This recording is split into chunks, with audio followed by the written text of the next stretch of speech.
There are a lot of people with spring fever in Denver, Colorado. Oh, it's beautiful. It's gorgeous outside. It's awesome. I'm just having a wonderful day enjoying the sun. The mild temperatures coming in February while other parts of the country are still facing winter's wrath. Cheryl Smith moved to Denver from New York in April and says she's never experienced warm weather like this in February. It's crazy. I should tell all of my friends to move here because this is beautiful and we don't get days like this in New York in the middle of the winter. And she's not the only Denver resident with spring fever. A hawk enjoys the day by hanging out in a tree. And by looking at this guy, you'd think it was the dog days of summer.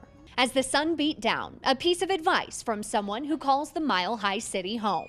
Moved to Denver. It's beautiful. Which is actually a suburb of Denver. Come with me here and take a look at the roads right now. Outside, you can kind of see how the roads are actually clearing out rather nicely. It's mainly a little bit more in the way of ground heat and traffic. Of water course. When you melt it down. So check this out. It just super light and fluffy, Mary.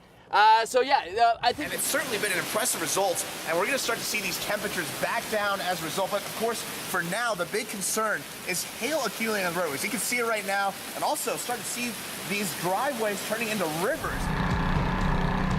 Forecasters were calling for a rough week from the outset, with multiple inches of snow falling per hour. We're going to cut it off where the Buffalo Bills play, right around the Hamburg Orchard Park area.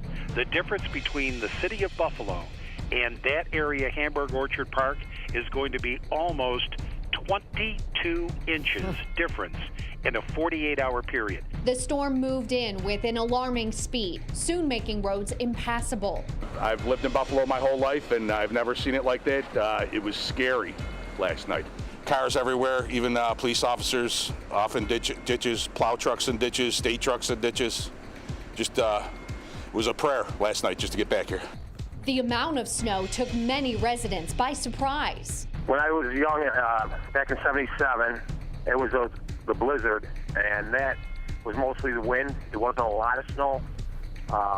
2006 was a lot of snow. 2010 was. The October storm was a lot of snow, but this one was incredible.